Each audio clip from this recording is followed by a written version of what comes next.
So we go back to chapter 1 today, right? So, you know what chapter 1 is about. Do you remember much about it, or it's in distant past? Anybody No, I remembers? mean, Basically, it is broadly. that Arjun, Huh? Arjun's Vishad, whatever Yes. that is, The English word chapter, for the that. chapter of Arjun's sorrow Yeah. Sorrow. in English. So you remember how Arjun was sorrowful, or why he was sorrowful? Yeah, he didn't want Because to fight his uncles and Yeah. didn't see any meaning in trying to kill people that he loved, or even his ex-teacher, I believe, or something like Yes. that. Yeah. So he didn't, Yeah. in particular, Bhishma and Drona. These were the two people he was very close to, and he didn't want to fight them because he said, if I win, he knew that either side it's a war to death. It's not like a excursion you go in and come out. This is not trying to pick up Maduro from Venezuela. This is a this is a total world war. So so he knew that it's a fight to death. So either one will die. And he was actually mortified that he will actually have to kill his his granddad and his teacher. And he was very and he attached to them. said, Yeah. So that was and he the said if cause he of kills Arjun's all the sorrow. men, he said something about that, right? If he kills all the men, then what's going to happen to the women, and the whole society is going to perish. Right. So he gave a lot of reasons. When you know that you don't want to do something, then you can always find reasons. So you take resort in rationality. And that's what he started doing. He and then everything was changed. It's like before this, he was all about, yes, we need to go to war. We need to fight this evil. The Duryodhana is a bad man. They were all convinced. They gathered armies around them, motivated them, and then and the thing that you have to understand is that the moment he had this panic, his this uh, wave of grief and panic, his entire thinking morphed. Instead of thinking about why war was needed, he started thinking why war is bad. And he gave convincing reasons to any person who's like, a thinking person, a rational person, will find those reasons great. Like he said, what's the point of killing so many people? Like, who can argue against that? And what happens is a lot of people who read the Gita for the first time, they fall into the same pattern of thinking. Like, why would what's the rationale for this fight? They actually sympathize with Arjun and they say that's the right thing to do. And you put yourself in that situation and you say, I'll do the same thing too. I'm not going to fight. I'd rather accept and tolerate this injustice than having to kill people I love, people I'm attached to. Because we are all attached to things and people, right? So the uh, the underlying subtext of this chapter is not the actual reasons that he gave and all that. The subtext is to tell you what happens. What is samsara? It's trying to say, what does samsara actually mean? And how when we get nervous and when we get anxious and when we get attached, we lose our sense of balance and our objectivity. And that is what is the definition of samsara. That is samsara. Samsara means losing your sense of objectivity and balance because of your fears, your anxieties, your desires, your wishes, right? They take over your mind and they rule you, and that is samsara. And that causes destruction. It destroys you. It destroys the world. That's a different thing, but it destroys you, and that is samsara. So That's the subtext of chapter 1. And chapter 1 is a very important grounding chapter, because if we don't understand this, then we will not have the commitment towards change. As long as we keep thinking through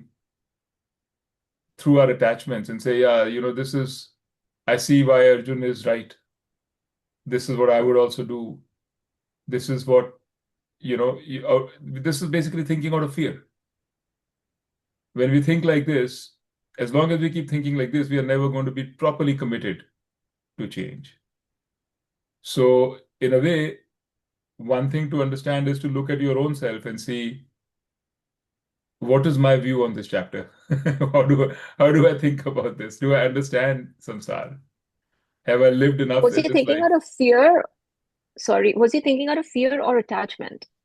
There's no difference between the two. Attachment and fear are two sides of the same coin. Attachment is nothing but a fear of loss. That's what attachment is.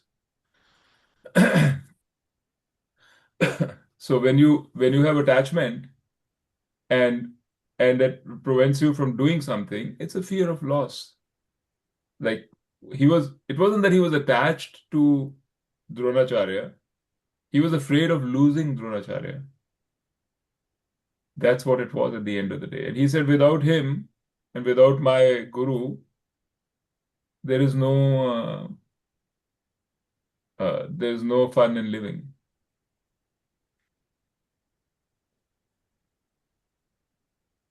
So the fear of loss is an indicator of samsara, right? And it's not just a fear. I mean, if you really look deeper into it, it's not a fear of loss of the person. It's a fear of loss of your own happiness, of your own existence, of your own contentment. Yeah. And that comes from the feeling that that other person is who gives me happiness and contentment. That is why the root cause of samsara is a misunderstanding about ourselves. That is why Bhagavan Krishna said that a panditaha does not grieve. Okay.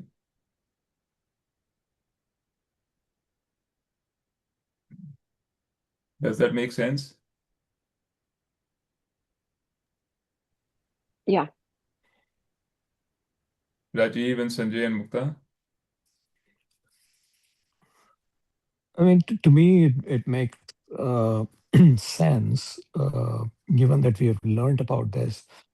But practicing it is extremely hard. And, um, this business about sangha, separation from your, you know, being detached from, your near and dear ones. And how do you feel detached and yet um, create these relationships, or maintain these relationships or grow these relationships? So that I have found to be very, you know something to think about. How do you do both, or can you do both?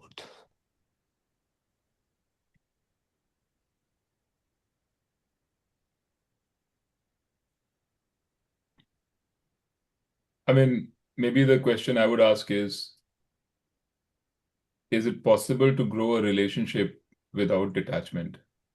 Is it even possible? It's the with reverse of deta- it, with detachment. without detachment. No, Do you really, without do you, attachment. Okay, I'm saying detachment. You're saying no, no, I'm attachment. saying Okay. without detachment. With Hmm. attachment, can you ever actually grow a relationship? If you look at the relationships around us, are they binding us or are they freeing us? Are they causing us pain or are they causing us joy? And what is it that makes a relationship binding versus freeing?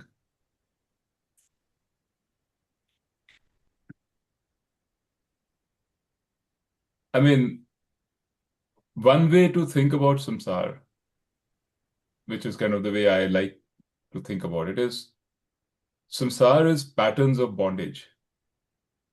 You know, we have patterns that we build in our mind on how we live, how we approach life, how we do things. And these subconscious, unconscious patterns, they bind us. And we are so committed to these patterns, they're so like deep into us that we don't even realize that we are following a pattern. And these patterns, you know, from childhood. So one of the patterns is a pattern of attachment, pattern of desire, a pattern of attachment. You meet a person, you see something, you see someone, you slowly start becoming attached. And it's a pattern of expectation, a pattern that I'm going to get something from this person. I will give something and then I will get something in return. This is a pattern.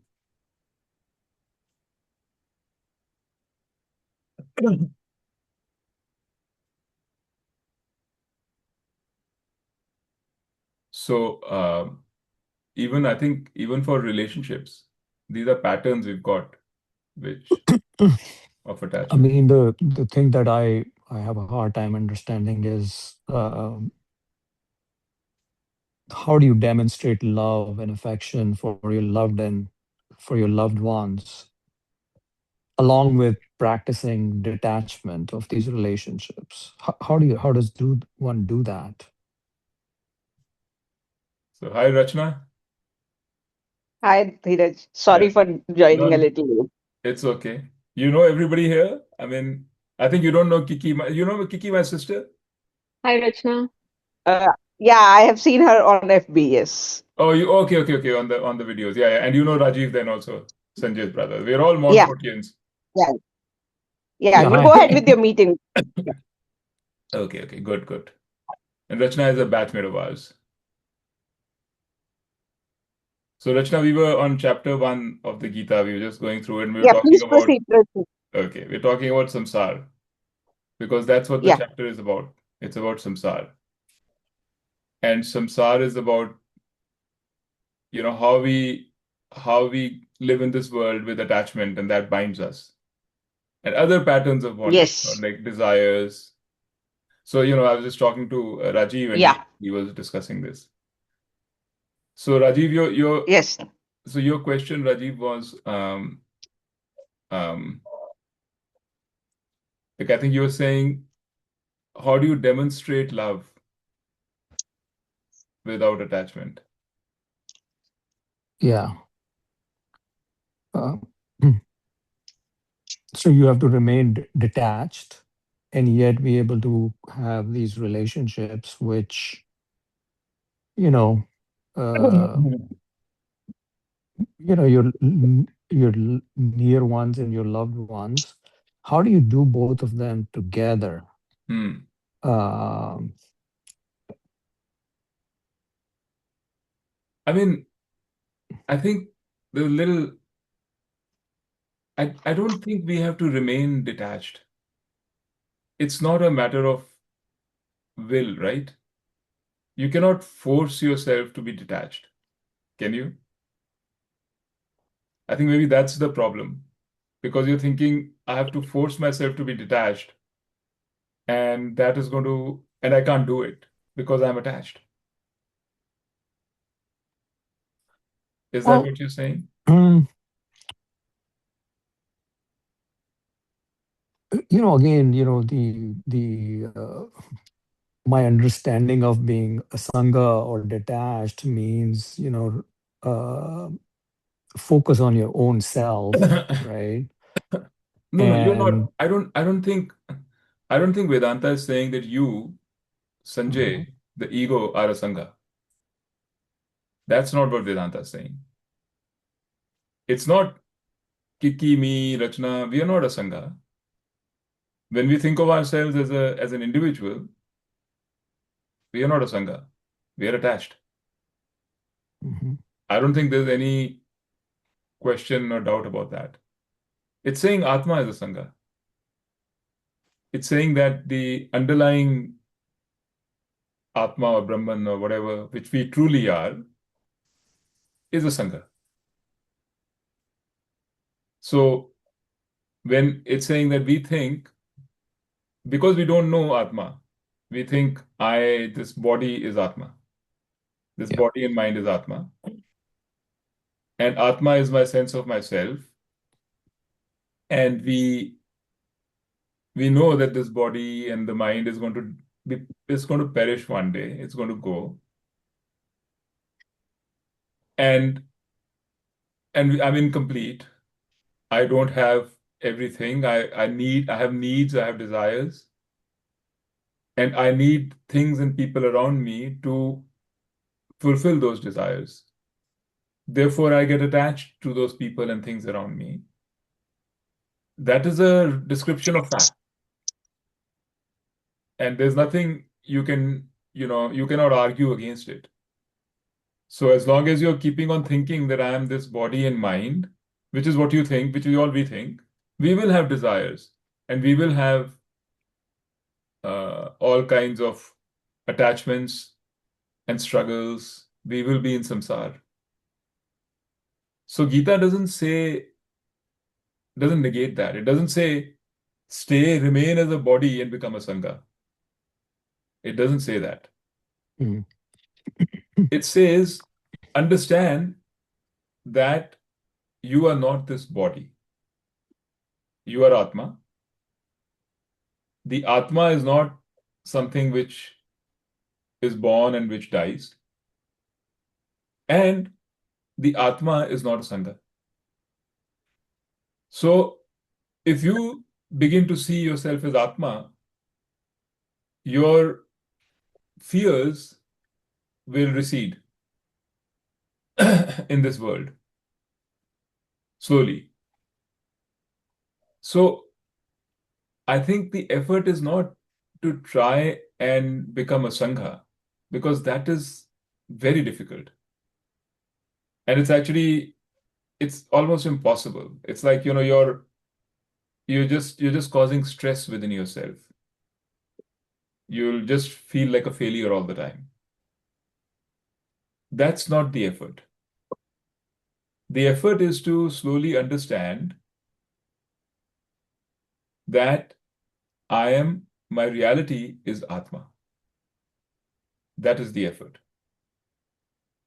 And that effort also is difficult because that's a mental effort. It's just like it will be difficult to find detachment in this world with your friends and colleagues and loved ones. It's going to be equally difficult to find detachment with your ego and say, I'm Atma. So it's a difficult process. But that's the process Gita and Right. Vedanta are advising you to go. Because it's a difficult process, why it's a difficult process is because of the state of our minds. Our minds are, from the perspective of Vedanta, they are weak. Okay, all of us. So it's saying just knowledge alone, just saying I'm knowledge is not going to get you anywhere. You've got used to things. You got patterns in your body which you can't change. So it's suggesting some techniques. And one of those techniques, which is very big in the Gita, is Karma Yoga. It's saying, don't think about detaching yourself from others. Forget about all that. Think about detaching yourself from the results of your work for a moment. Try. See what happens if you start doing your work for the pleasure of it, for the joy of it, rather than for the reward of it. See what happens. It's not easy because we are so tightly bound to the results. It's very hard to do that. But try and see what will happen if you do for a change, you do what you think is the right thing to do and do it for the pleasure of doing it. And Gita's claim is that if you try it once, it says, chota sa. In fact, that's what the shlok actually says, just a little bit. Even a little bit will give you benefit. Just do it once. See what happens. And you'll find that the world has not come to an end. Your people around you have not left you and gone because you removed them from your attention for a minute. They've not gone. Your wealth has not disappeared. Actually, you will find a little bit of peace because even a little bit of work done properly gives you some peace. Then you do a little more, then you do a little more because you are, it's like you're afraid of the water. So you dip your toe in and you say, oh, it's okay. It's not too cold. It's fine. Then you go a little bit deeper. Then you go a little more, little more, little more. And slowly, the patterns of your thinking, the patterns of your mind, the patterns of your body begin to change. Because the pattern in our body is, I have a desire which I feel very strongly, or I have an attachment that I feel very strongly. I am convinced that my route to happiness, the way to be happy, is by meeting that desire. And that desire could be about a person, it could be about a place, it could be about a thing, could be about anything. But this is a deeply ingrained pattern in our mind. And even if I tell you, and Gita tells you, and even Bhagwan Krishna comes here and tells you that no, that is not your route to happiness. That is just a never-ending loop. The more your desires are met, the more you will need. Intellectually, you'll say, yeah, that makes sense. What a wise man. What a great book, Gita. Intellectually, you will say, yeah, bilkul theek hai, bilkul theek hai. But your brain and your body are not connected. The moment there is a threat to anything that's important to you, you will forget all about the Gita. You'll forget about Bhagwan Krishna even. And you'll be back in the same old pattern. Correct? So, what Karam Yoga is trying to do is to change that pattern. By showing you once, you have to take a little step. By showing you once that actually it's possible to have peace by just doing the right thing.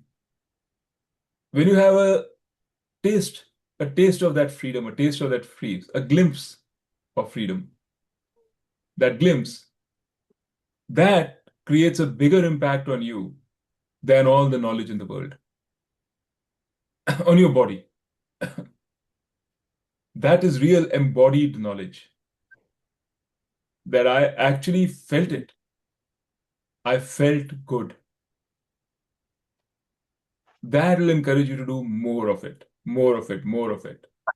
And that progressive journey where you then start looking at work, not from a perspective of what it's going to bring me, but from a perspective of what's the right thing to do, and by enjoying the work while you do it, not for a future reward, but for the present enjoyment. That way of living, that attitude in mind is called Karma Yoga. So samsara is one pattern. That is a pattern driven by results. Karma Yoga is a pattern, a different pattern, a pattern driven by doing the right thing and for the joy of it. So both are patterns. But for knowledge, the second pattern, the pattern of Karma Yoga, is much more conducive than the first pattern. The first pattern is counter to knowledge. You cannot get Atma Gyan when you're in the first pattern. Therefore, that pattern is called a pattern of bondage, samsara. The second pattern, which is the pattern which is giving you joy and peace in your mind as you are doing it, moment to moment, is more conducive to knowledge. Because that mind is not the when somebody tells you detachment, you're no longer thinking, oh, how difficult it is to be detached, right? You're thinking, oh yeah, I can see it. I can see how I can work with detachment because I have done it. I've seen that in my little limited um, way, in my little limited project or experiment that I did, I had detachment to results and I was happy. That memory is there in the mind, that pattern is there in the body. So it can properly accept the knowledge of self-knowledge, which Vedanta is trying to give you. So Karma Yoga is about changing that pattern. So that is all you have to do. What I think might be stressing you out, I think. If I'm putting myself in your place, which is a mistake, but sometimes it helps. When I would say to myself, when I was learning Vedanta, and I would say, oh, I can't be detached. It's very difficult to be detached. I was trying to give myself a goal which was impossible to achieve. And that goal was I'm going to be what I am, but I am going to live my life and my everybody around me with detachment. I'm suddenly going to ignore my patterns, which have been in place for 65 years. I'm going to ignore them and assume that I have the capability that I can switch around like that. And now I can be detached. And I realized that was just my ego talking, nothing else. My ego said, hey, I've studied Vedanta for so many years. I know better. I must be better. Otherwise, what's the point? I've wasted all my time studying Vedanta. I must be better. Okay. So I would say to you, I don't think you need to be detached. I think you need to set yourself a more achievable goal. First, you need to recognize the pattern, which is there in every human being, like all of us. And then in full recognition of that pattern, set an achievable goal, which you can meet and which will give you confidence. As opposed to setting a goal which is so difficult that it is going to leave you disheartened.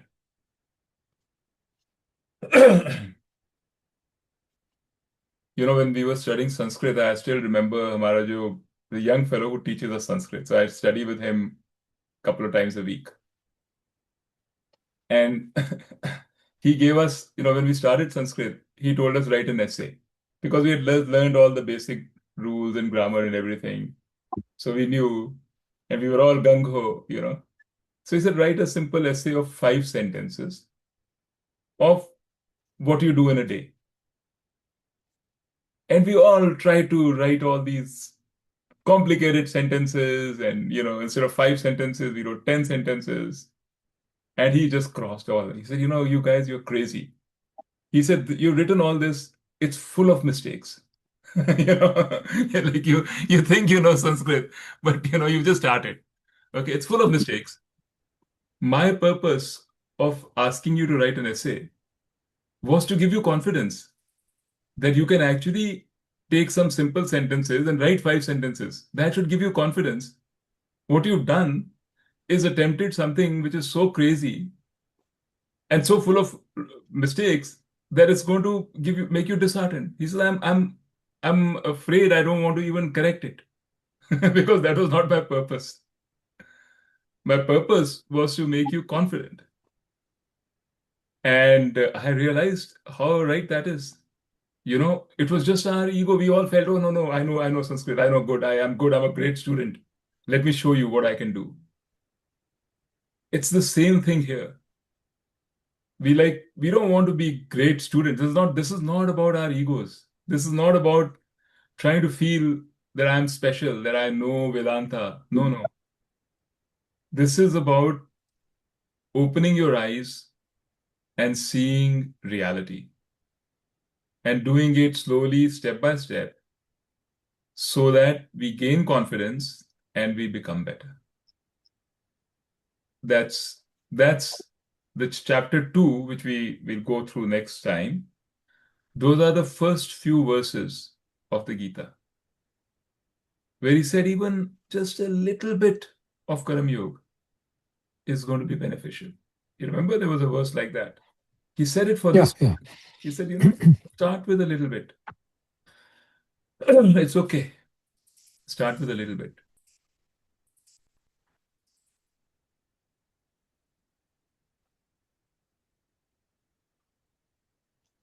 So it's a good thing you asked this question, because then I was able to explain what I really wanted to explain here, which is samsara is not a place. Samsara is not this world. हम कहते हैं ना ये संसार है, this jagat, this globe. That's not samsara. It's not the planet Earth. Samsara is a pattern in our mind. That's what samsara is. And I'd like to call it the pattern of bondage, or the patterns of bondage. Those are samsaras. We created these patterns in our mind, and those patterns that we created have bound us. We created these patterns of bondage. And now we don't know how to get out of them, because they're so deeply entrenched, so deeply ingrained, that we can't think our way out of it. Even if we understand it objectively, oh, this is the wrong pattern, we can't help it. It's like a smoker. If you're used to smoking cigarettes, you can't think your way out of smoking. So smoker का क्या होता है? There's a pattern which is created it actually literally it's a pattern of addiction. You have a need,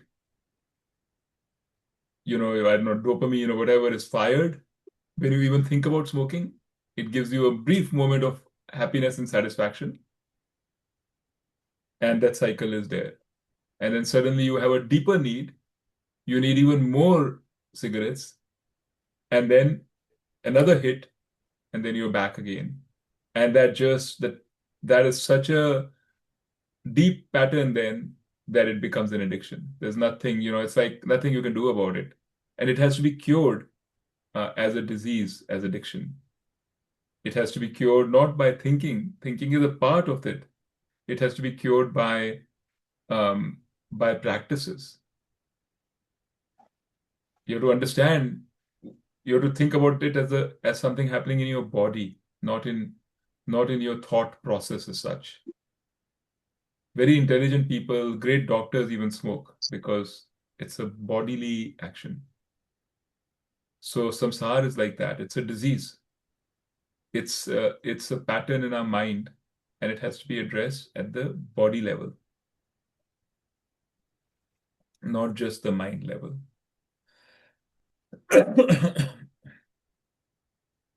And the way to address it at the body level is Karma Yoga. So, what basically Vedanta is telling us to change our body patterns, mind patterns, thinking patterns, actions. One major lesson for us is to do that. The second is to subdue your ego. Let your ego don't play very big part. Okay, without ego you cannot transact. So, how do you do that? So I was going to say, even the ego, when you say subdue the ego, it's almost the same thing like saying stop being attached, right? Yeah. Ego is also a pattern. Ego is also a habit. And it also is driven by desires and needs, and by a feeling or conviction that If I think I'm bigger and bigger and bigger, I'll be happier and happier and happier. If I show myself as bigger and more powerful and more accomplished compared to everybody else around me, I'll be happier. That's another pattern, right? That's what we call ego. A person who has a big ego, basically what he's saying is he's comparing himself with others and saying, compared to the other people, I am more accomplished, more wealthy, better looking, more whatever, more of whatever things that they want to do. So there, in the attachment pattern, which is a pattern of bondage, in that pattern, you feel if I get that, I'll be happy. In this ego pattern is a similar thing. You feel if I am if I am better and demonstrably better than others, I will be happy. So it's a relationship with others. In the first case, we are saying, I want to acquire the attention of another person. And the second case, we are saying, I want to be superior to the other person. So it's also a pattern. So to say that I'm going to subdue my ego is also a very big job. It's very difficult to do. If you can do it, that's great. To the extent you can do it, that's great. But if you can't do it, Karam Yoga will help you to do it. Because you'll realize that my happiness is not coming out of. See, Karam Yoga is not just about work. Actually, Karam Yoga is about relationships. That's what Karam Yoga is. Actually, work is about relationships. When we say that I'm working and I want a reward, that reward we want because we want to show ourselves as accomplished in relation to others. If you were just living by yourself, you were the only person on this planet, there was nobody else, right? You'd be a Karam Yogi. By just automatically, you'd be a Karam Yogi. There is no reason for you then to do anything to get a reward. You'll do whatever pleases you if you were alone, right? If you weren't worried about what other people think, you would by nature be a Karam Yogi. It's not like you'll just automatically go there. You'll start saying, okay, I don't really care. I'll do what I want to do. Why should I do something which is either deceitful or something which is not right or something which is not good for me? Why should I do that if I don't have anybody else to impress? You just do what is right, what is good. So Karam Yoga is really about, we say it's Karam, it's about work, but it's really about relationships. It's about ego. It's about how we relate to people and what we want. We work hard because I want to show that I'm the richest man in this world, or I am most accomplished. That's why I work hard. That's about relationship. That's about ego and relationship, right? So the ego is the same thing. So Karam Yoga addresses this pattern at the root. When you do a Karam Yoga activity with a Karam Yoga attitude, you say, I'm doing it because this is the right thing to do. And at that moment, when you say, I'm not worried about rewards, you're also not worried about the perception of other people for that time. Because that perception of other people is a reward, right? You want to improve the perception of other people, that's a reward. So you're not worried about that. Your ego is not in the picture for that period of time. You're just doing the right thing. And if you find by some chance that it brings you peace and happiness, you start following that pattern. And everything that you say, which is either how can I live without attachment, or how can I control my ego, any of these things, they fall out as a consequence of the shift in pattern.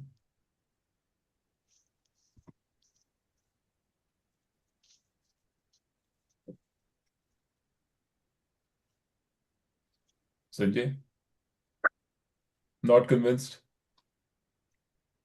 Uh,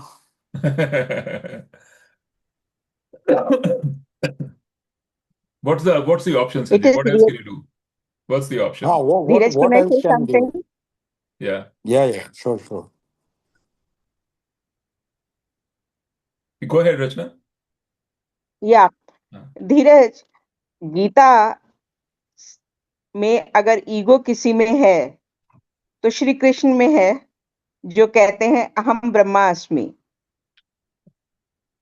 जब ईश्वर में ego है तो हम में ego है, तो क्या गलत है?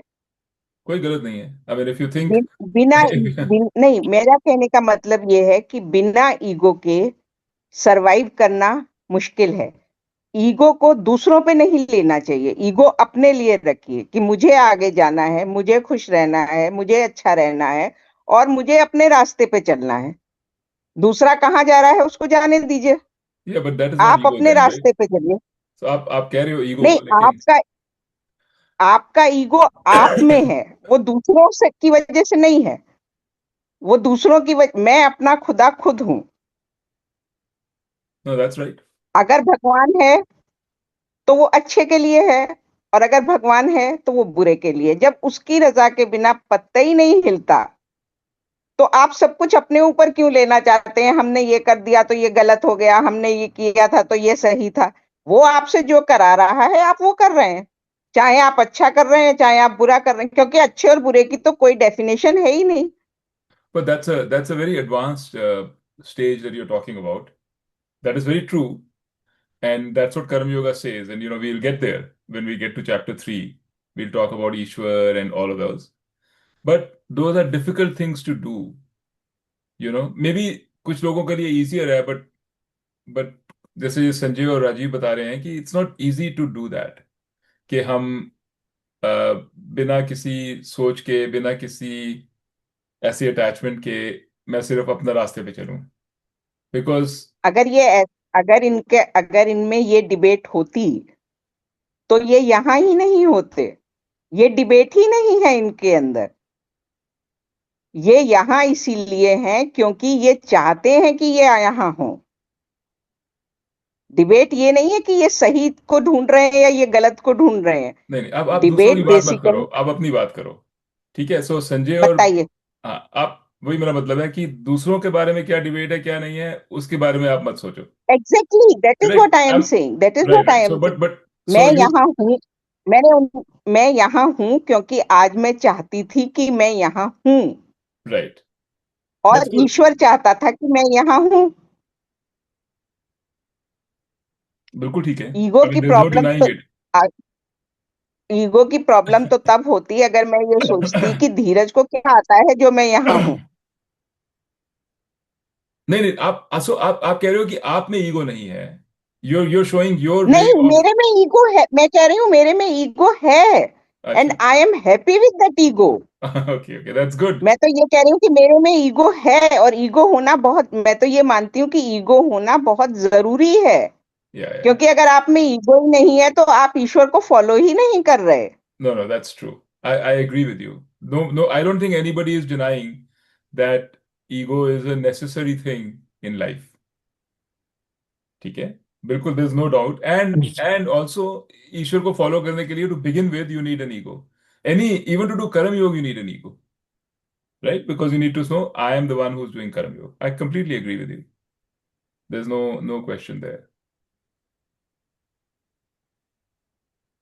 That's what I wanted to put in, that's it. हाँ, नहीं, that is true. That's a good point. My problem was how to subdue that inflated ego, so that you remain all the time level headed and very down to earth and helping other people and not boasting of yourself or something. How to achieve that? Without ego, I know you can't function, you can't transact, you can't deal with people, and at some level of ego has to be there The to question transact is in this whether you world. are the question is whether you are content with what you have done, whether you are content with what you have already achieved, and whether you are content with whatever you have. The moment you are not content, the problem arises. You have a But I limit. think That the is what point is, I believe. Rachna, the point is, how do you get content? Let's say you're not content. You can't force yourself to be content, can you? आपको कैसे मिली No, but contentment? मुझे तो containment शुरू से, मुझे जो करना है मैं वो करती हूँ, और मैं वो करती हूँ जो सही होता है, जो आपने कहा अभी शुरू में। No, so आप अगर दूसरे के रास्ते पे चलते हैं कि उसने गाड़ी खरीदी तो मुझे गाड़ी खरीदनी है, you can never be content. मुझे गाड़ी खरीदनी है तो मुझे गाड़ी खरीदनी है, you will be content. maybe you were born with a little more detachment, with a little more objectivity may than be, most other people, every right? Person is different, I Different. Agree, every person is Yeah. Different, every But person is different. but we are talking about people who don't have that blessing, you can say, who are feeling, like the most of the world. It's feeling uh, as like I want to catch up, keep up with the Joneses, right? दुनिया तो आपने दुनिया देखी है, दुनिया में तो आप जैसे लोग ज्यादा नहीं है, ज्यादा लोग वो हैं जो कंटेंट नहीं है, जो और चाहते हैं, राइट? सो There are जब वो natural कंटेंट है नहीं तो वो there are natural laws चाहना ही that तो कंटेंटमेंट की प्रॉब्लम है। हाँ हाँ, राइट राइट। सो वो चाहने को रोके कैसे? How do you, it's not चाहने को रोकना आपके अपने ऊपर है। आप जो चाहिए आपको चाहिए, इसलिए नहीं चाहिए कि वो धीरज के पास है। ओके, मुझे इसलिए चाहिए कि मुझे चाहिए, नॉट बिकॉज संजय के पास है, नॉट बिकॉज कि धीरज के पास है। या what you saying, Rajiv? I was saying, I mean, there are natural laws like, survival of the fittest. Right I mean, what does that mean? Right? Uh, so many, you know, ways to explain that, right? There's of course the natural law of the fittest, right? But typically, when you're born and you get so much impressions um, early on about being competitive, being good results driven. The society defines a lot of norms around what's success and what's failure, right? So I think there's truth to what Rachna is saying, but there are, when you're born in this world for the first 10 to 15 years, you don't control all this stuff, right? And I right think that's really where the challenge arises, is we all get these patterns that you're saying are formed because, you know, part your parents, part, who bring you, the the world in people who bring large, you yeah, up. Yeah. So I think it's easier said than, I agree with you that some of these patterns are really, really created at that time, and then they become part of us, and that's how we behave. That's how exactly, our personality grows, right? correct. There's no filtering. I mean, you're lucky if you're born in a household where people have solved figured it all out, Yeah. and No, no, that's just absolutely. been. I mean, even noticing these patterns, observing them, and recognizing that they exist is a very big deal, right? Most people don't even think about them. Most people just continue on, and they keep doing the same thing, hoping for better results next time. I mean, they are so grained that it's all impulsive. You don't even know it happens. Why does something make you so angry that you just snap, right? I Right. mean, that's how deep they are. Yeah, they're very deep. Absolutely. And Gita recognizes that. And that is why it spends so much time on Karam Yoga, because it recognizes that these patterns are not easy to get rid of. See, the Upanishads and all, they don't talk about them so much because they assume that you've already done the initial work and now you're talking about Upanishad. They assume that you have done your Karma Yoga and now you're coming to the Upanishads. Gita doesn't assume it. Gita is talking to the common person who has neither done the preparatory work nor has he, got the knowledge. So it's telling you, it's giving you what you need to do. Therefore it focuses so much on Karma Yoga. It gives both. But Also, Nitin, going back to, sorry, go ahead. No, it's fine. going back to Rajiv's point, the pattern of thinking that leads to, that keeps us enmeshed in samsara. Right. You had said we create them. We create the meaning. Okay, yeah. Oh, go ahead. Yeah. We do create them. No, I'm just saying we are, just to be born human means to be born in that pattern Absolutely. for the most part. Yes. Yeah. It's not By that we we, create I them. meant the human race. The humans is we Mm, humans. We create okay. them. There is what I want to say was that there's it's not as if they are necessary. It's not as if they are required. They are just seemed to be required. That's what I was trying to say. It's not that it's natural to be like that.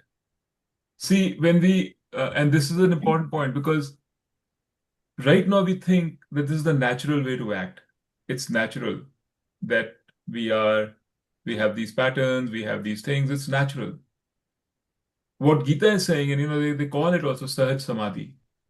What it's saying is, or Vedanta is saying is, it's actually not natural. It's artificial. Once you have recognized them and resolved them, then you will find an easy way of living, which you will say is the most natural way to live. That is more natural. This is this is um, created. It's not natural.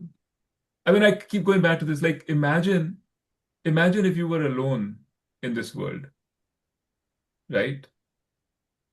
Would you behave the way that you're behaving right now?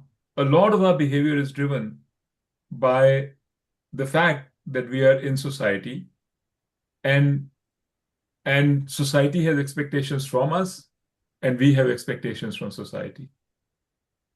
So a Karam Yogi or a Jnani is almost like a person who's living as if alone.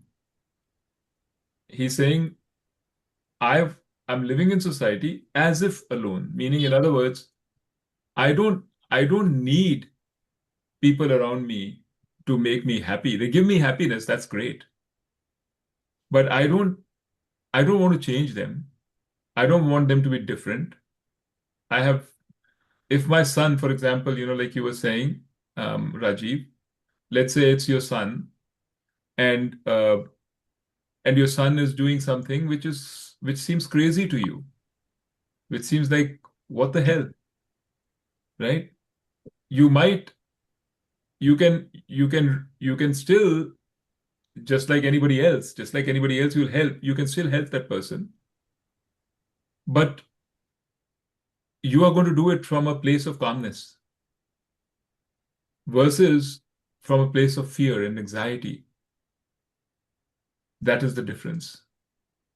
And actually, your son is going to appreciate you more if you come at him with a place of calmness, because then he will depend on you. He'll be able to actually see in you what he wants to be, as opposed to see in you what he's afraid of being. That's what I was trying to say. Because our children see in us. Like, you can think about your own parents also. When you think about your parents, do you see in your parents what you want to be? Or are you, or do you see in them some things that you're afraid of? That is how what comes from pressure, and it comes from expectations and all that. But yeah, like I said, it's like easier said than done. So the Gita's advice is start small. Start small, don't have huge expectations. But it moves very fast, I can tell you. It moves very fast. If you're doing things right, the progress is very rapid. And if you're not doing things right, then it's very frustrating. And in fact, actually, I was reading part of things we do in our Sanskrit class is go through the Shankaracharya's Shankar Bhashyam on the Gita. And in one place, in Gita में कहते हैं, and Shankaracharya explains it very beautifully. He says Karma Yoga is skill in action, is kaushalam in action. That means you do things skillfully.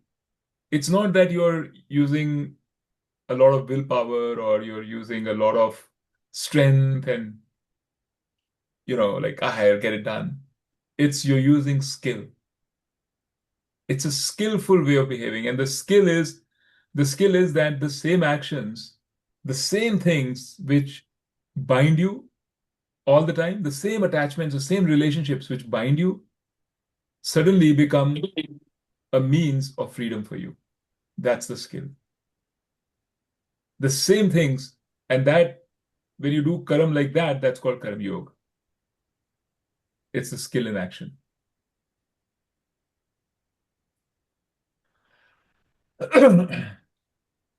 So the skillful way to do is to start small, is to not have big goals, so big that they are going to crush you, and to be consistent and make it a, like he says, make it a priority. Eka buddhi. I mean, we are going into chapter 2. We'll go next time. But he talks about eka buddhi and vyavasaya atmika buddhi. Like, be clear that your goal should be very clear, that you do want to get rid of this pattern of bondage. You do want to get rid of this pattern. That, the business case should be very clear. Otherwise, what happens is, you think you want to, but actually you're not sure about it. So when something tempting comes up, then you suddenly get drawn to that. You forget about the Gita. You forget about this. And then after a few months, you say, oh, okay, I forgot. I came back to this now. That kind of thing. You won't have that committed sense of purpose. So that is important. So your purpose should be clear. It shouldn't be a grand purpose like moksha right now. Your purpose should be, I want to maybe get rid of these patterns of bondage step by step. That's my purpose. And my approach is to go slow, go small, and just keep at it. And that way, you'll make progress. That's the Gita's approach.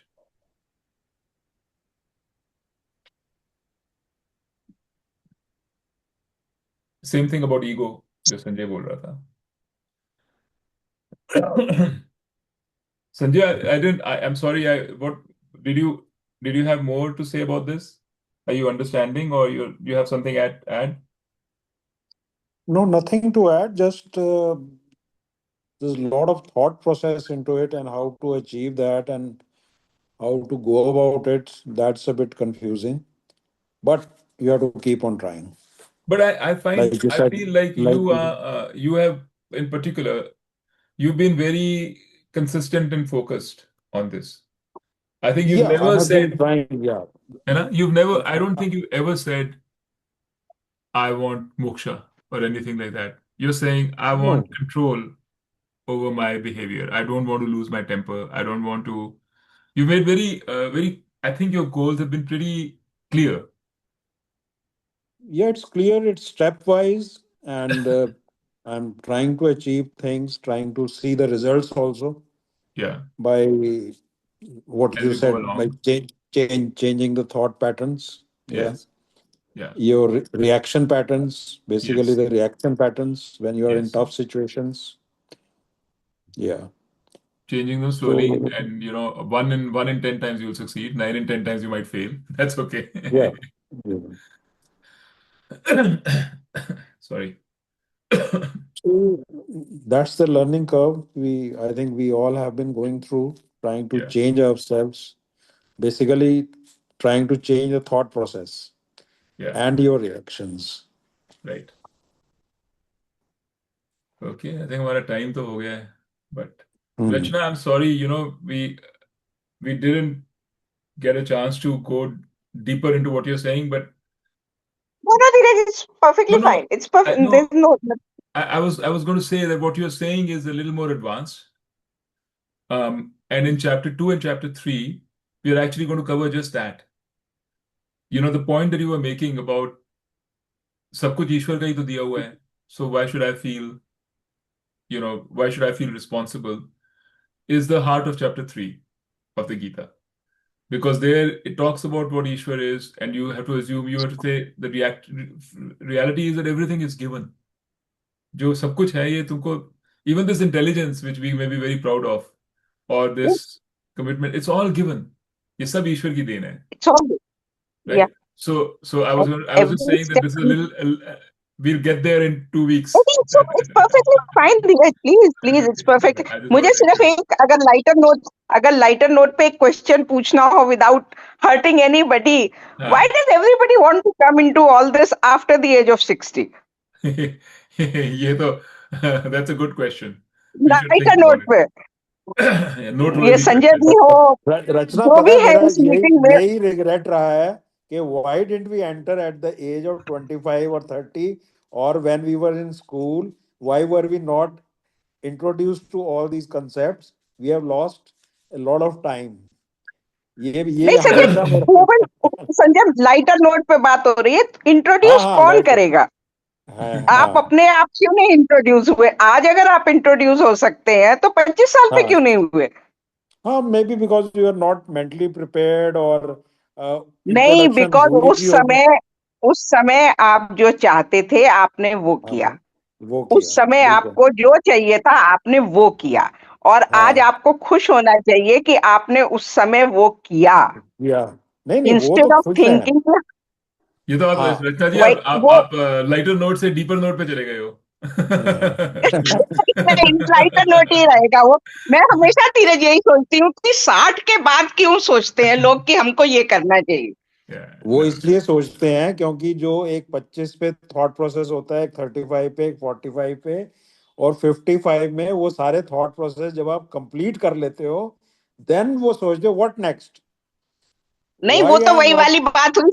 नहीं, वो तो संजय वही वाली बात हुई ना, the monk who sold his Ferrari. पहले Ferrari खरीद ली, फिर फरारी बेच दी. ओके, सिंपल लॉजिक है ना. हाँ, ये तो सिंपल है ना कि आप सब कुछ करके जब 60 के हो जाते हैं तो आप कहते हैं भाई अब मैं ये भी अचीव कर लूं. वो चीज वो दे नहीं पाई जो रियल पीस कह लो, हैप्पीनेस कह लो, कंटेंटमेंट कह लो. नहीं, आप चाहते हैं दूसरा फरारी ना खरीदे, ऐसा मैं सोचती हूँ.